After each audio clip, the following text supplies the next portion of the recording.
Yes. Hello, everyone, and welcome to our self-care vision board evening. I'm so happy to have you here. First off, if you've been in my trainings before and just like hangout nights, I do like to start with just a few deep breaths just to kind of compress from the day. I know I need probably 3 or 4 just to let go of the day. And so feel free to kind of do that. Basically, the biggest thing is just make your exhale longer than the inhale. It starts to bring your body back into that rest and digest, that relaxation state. So if you've had a busy day or you just need to let some stuff go, you can visualize just it like washing away. You can take a big deep exhale through your mouth and just feel those shoulders go down. You can keep your eyes open, keep them closed. If you need a little extra somatic or body support, you could put one hand or both over your heart, just kind of connecting back into your body. The idea is just bringing yourself back into your body so all the racing thoughts of whatever's going on can kind of settle down, and then we can focus in and be a little bit more relaxed. So we'll give it just a few moments. I'll probably take 3 or 4 breaths, and then I'll start into the content a little. It'll just be a quick intro, and I'll talk about the 8 pillars of self-care and just a few examples, and then here to answer any questions, and we can just kind of hang out together and see if anyone else pops in. So feel free to do that for yourself just to kind of wash away the day, and we'll meet back in a moment. Oh, I got a couple more coming in.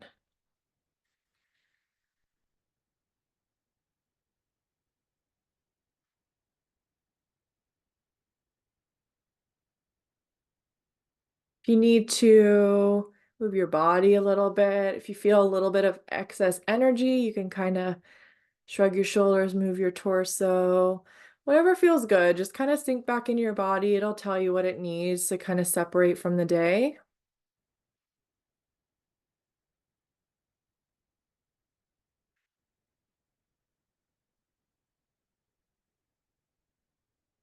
Feel your heartbeat slowing down a little bit.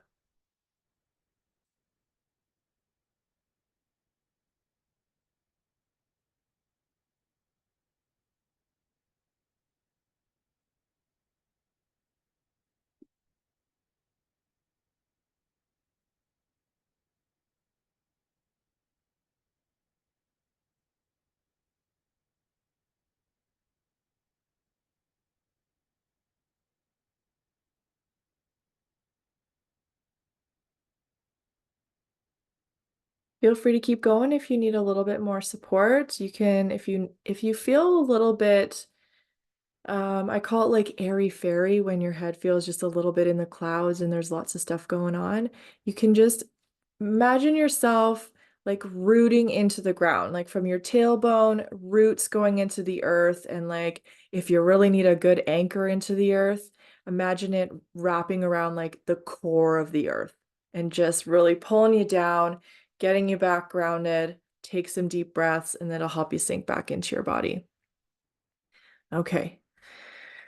So the 8 pillars of self-care. If you are in my No Hustle Sales for Network Marketers group, we've already gone through the 8 weeks. So all the content is there. It's in the guides. I try to keep it organized. If you're in the Conscious Clean Living, which is my Norix VIP, and or my Living on Lemonade groups, we've just kind of started. I think we're on week 2.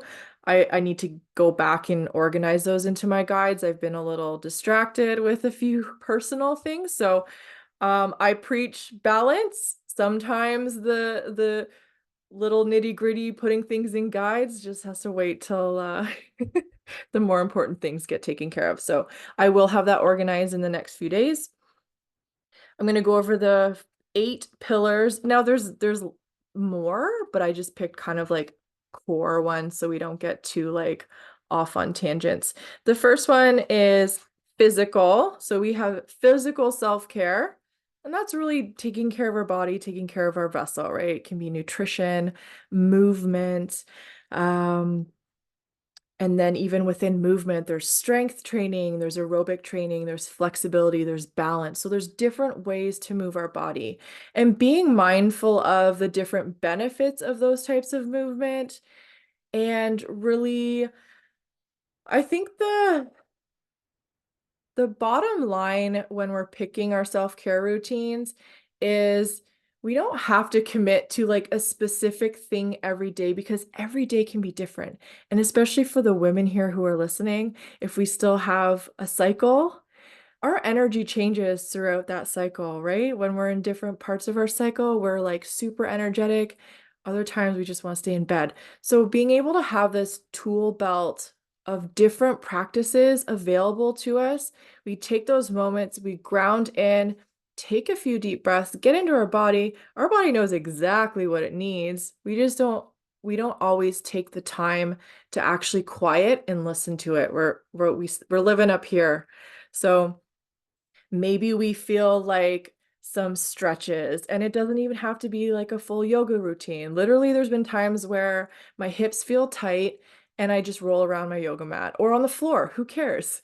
After 5 minutes, 10 minutes, whatever feels good, I know, hey, I've shown up for myself and I feel better. It doesn't have to be this official thing, just something that serves your well-being in whatever way you feel it needs to be nourished. Next one is mental. So mental well-being. And I think we're in mental this week, we're talking about different hormones that our body releases: dopamine, oxytocin, serotonin, endorphins. Dopamine is that instant gratification. This is why we get addicted to social media, because we get that instant feedback. Oxytocin is that connection hormone. Mother and baby feel it, right, when they're bonding and nursing and stuff.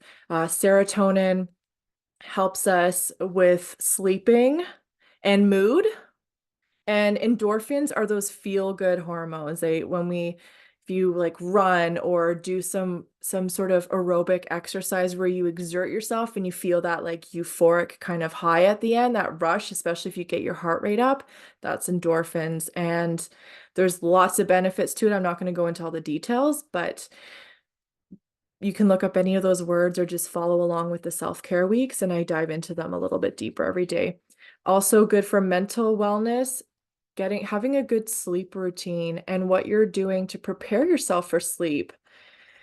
And also a gratitude practice, always good for the brain, right? It helps to rewire those neural pathways. The more gratitude we show in our life, just the more abundance we feel. And there's, in turn, again, it's interacting with the hormones that are released in our brain. It's creating more serotonin and stuff. So there's so many little things that we can do throughout our day, just taking 5 minutes, that can really help the little building blocks to a healthier and more joyful life.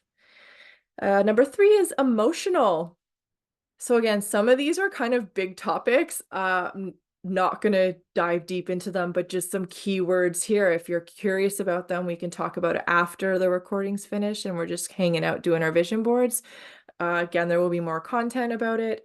And those would be inner child work, helps with our emotional well-being. So this can be done either by yourself on your own or with a therapist. Boundaries, that's a big one. Big one, big one, big one. At least for me, I know learning boundaries has been very difficult, but very empowering.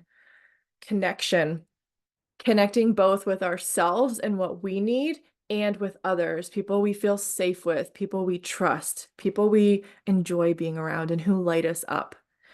Creativity, having an outlet to feel creative is great for our emotional health.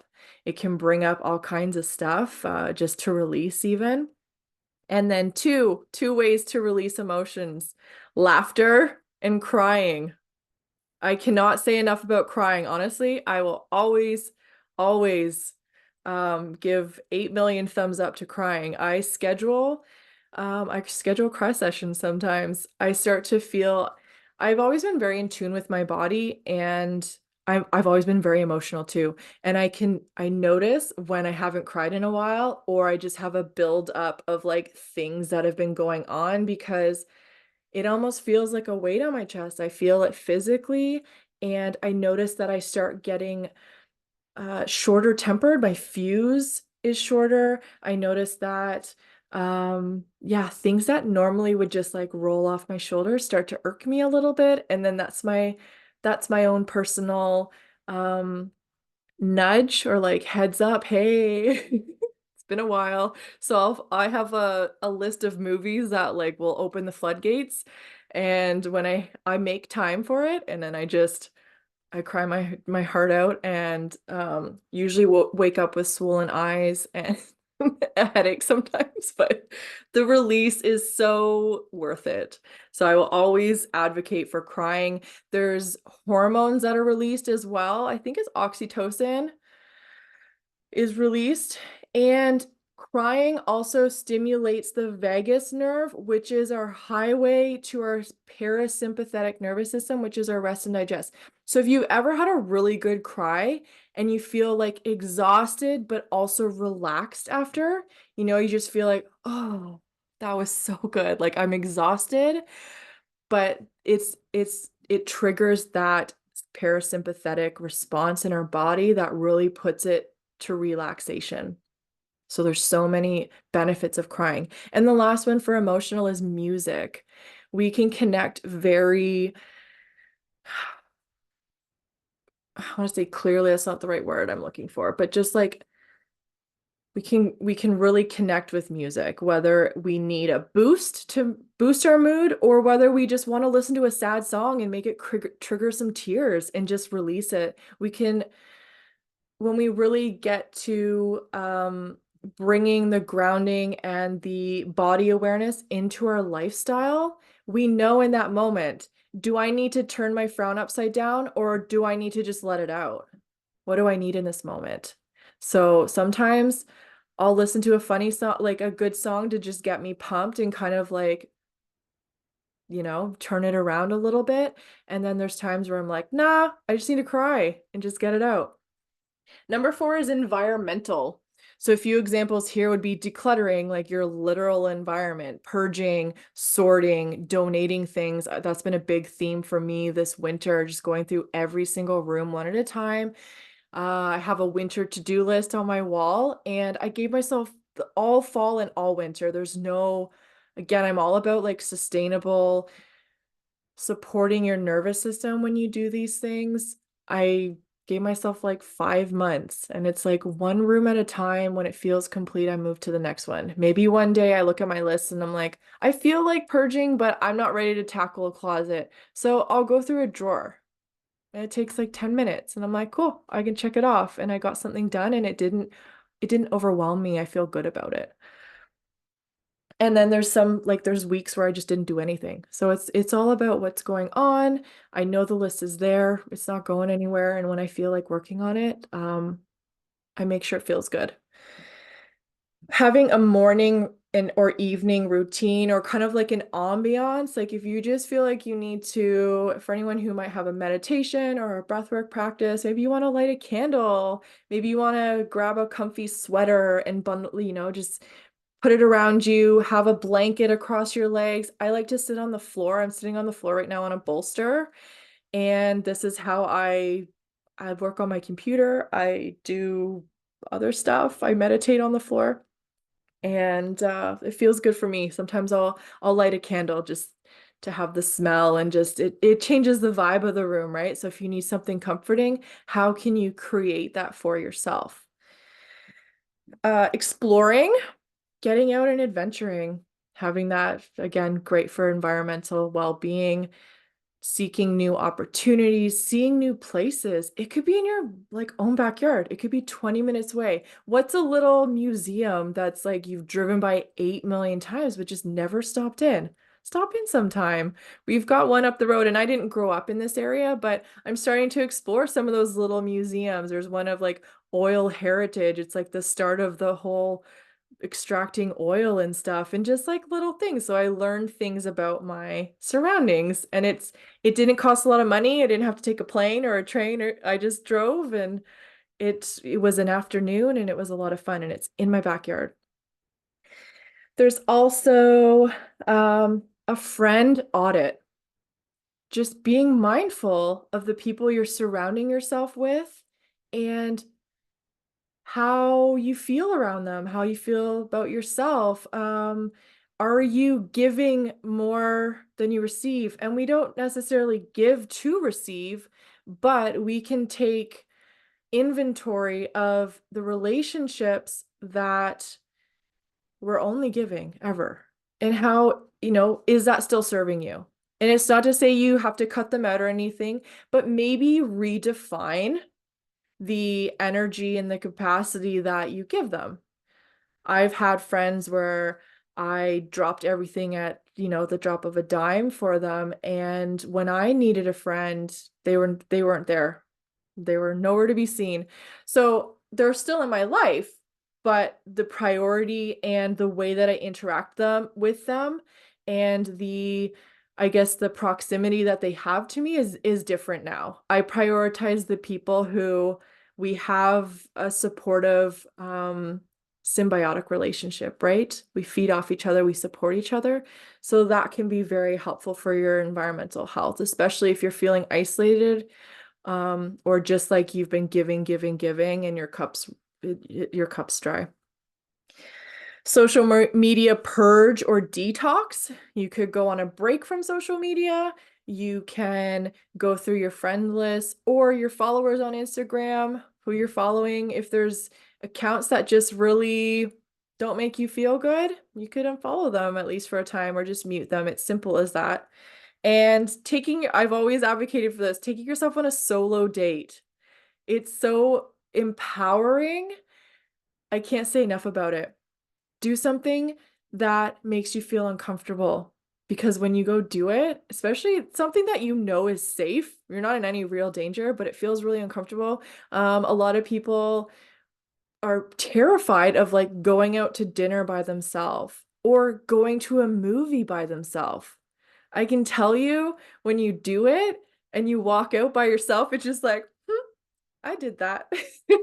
And just owning it. There's one thing I love about solo travel is I learn so much about myself when I'm traveling. And especially if, you're using multiple modes of transportation, you're problem solving and you're doing things that are new and uncomfortable. And throughout the whole process, you're learning and you're proving to yourself that you can do hard things. And at the end of it, there's so much empowerment and gratification of just like, hey, I did that thing I wasn't sure I could do. Number 5 is financial well-being. This can be around money beliefs. It can be financial goals. It can be savings and investing, budgeting and tracking, money mindfulness. So sometimes the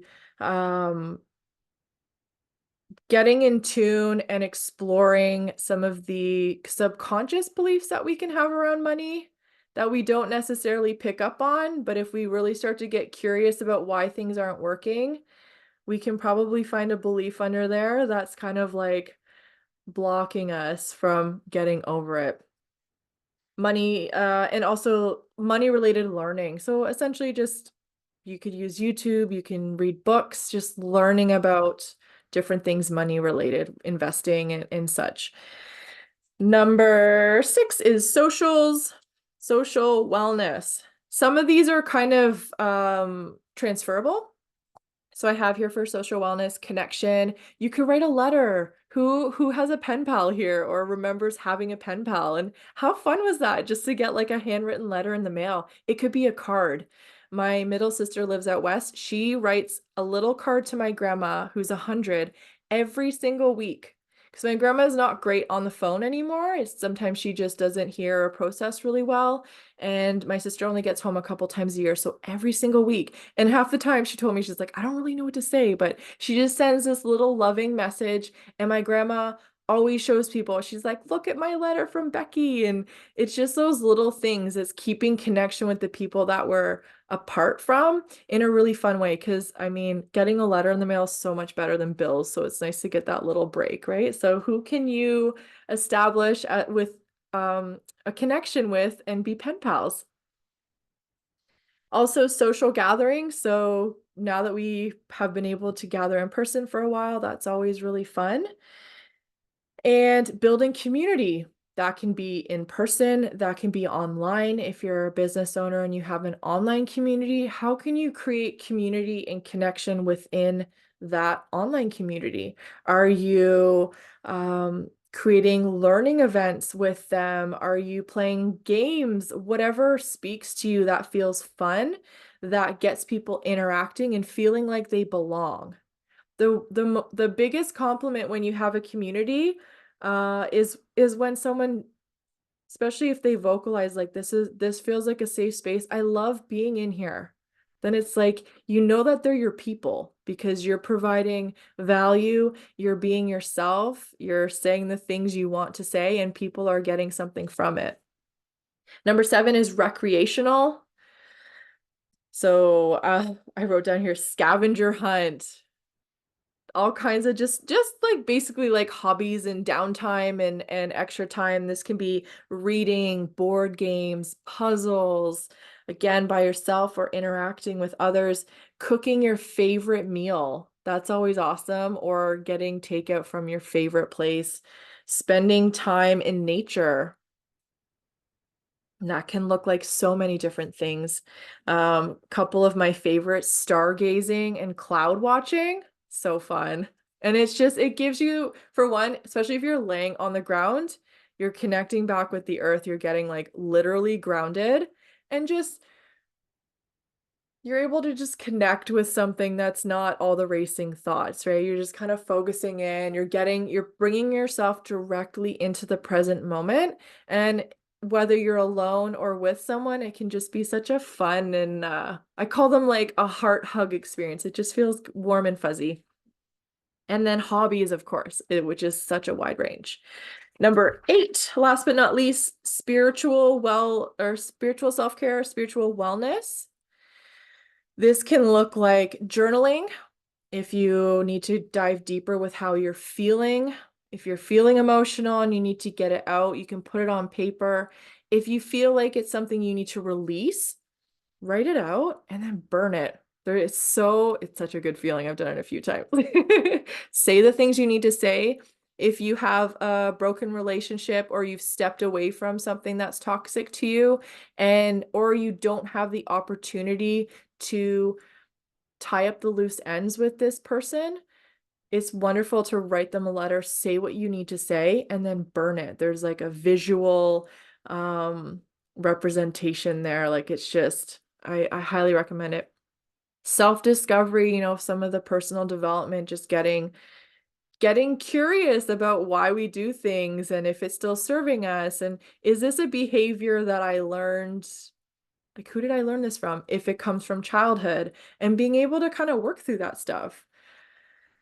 Also, mapping out our core values. This ends up becoming like the compass to how we make decisions and how we lead our life.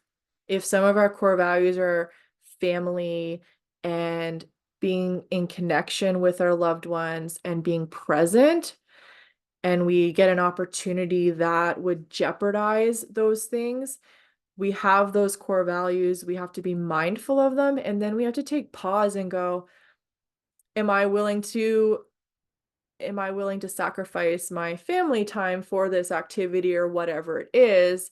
Like, what are my priorities here? And it just helps you to have the awareness to stay on track there and make sure that you're not compromising your own like integrity and your values in the things that you're doing. Because yeah, that's where things can get a little off keel. That's where we can lead to burnout. We can lead to resentment and just not being our authentic selves. We have to stay true to who we are and what's important to us. Paying it forward, doing little things for people, letting people in traffic, holding a door for someone, paying for someone's Tim's behind you. It doesn't have to cost anything, but just smiling at someone as you walk by. There's so much value that we don't even necessarily think about it very consciously, but we can make someone's day. Pay them a compliment. You see someone with wicked shoes, tell them they got wicked shoes. Guaranteed they're gonna add a little spring to their step after that. They'll be like, yeah, she gets it.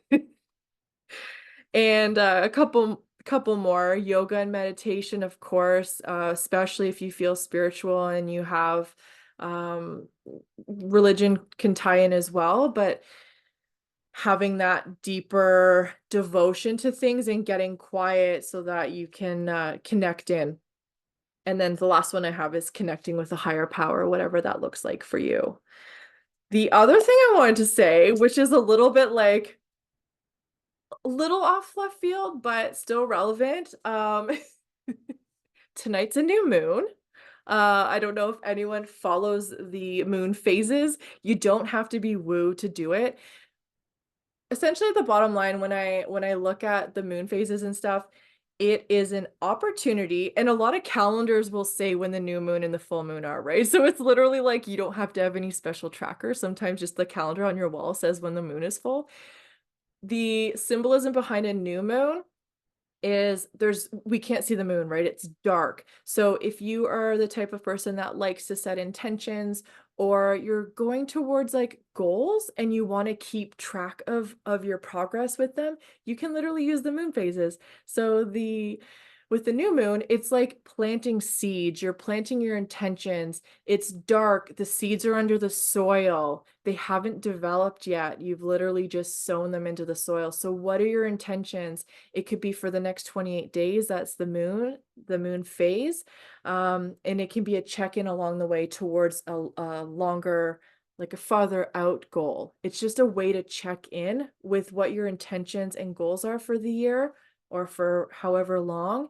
But when we think of the new moon, it's like we're setting our intentions, we're releasing it, and we're gonna listen, we're gonna ground whatever inspiration we get along that way as the moon starts to grow and develop. This is when we start to take the actions, and when the moon is big and full, it's really energetically charged, right? The moon influences tides. It influences all kinds of stuff. Talk to a psych nurse. She can tell you on the shifts that it's a full moon without looking at the sky. If you know what I mean, right? So when the moon's full, it's like that's when the seeds have broken through the earth and the stalks have grown up, and there's fruit yet, or maybe we just need to check in on that plant and on those, what are we doing towards this goal that we're trying, or intention that we're trying to bring to fruition, right? So I just thought I would add that in because it's a new moon tonight.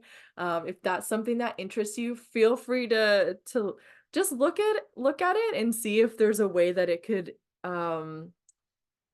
be integrated into what you're trying to create in your life. It's just literally like a very constant, steady reminder as you go throughout your months of like, hey, I need to check in with this goal. I need to set my intentions. The other thing with the full moon is that's when we do like we release. We release what didn't work. We release what we need to release, and then we kind of start the process over. So I'm going to finish this up. I'm going to stop recording and then we're going to hang out. Let me see here.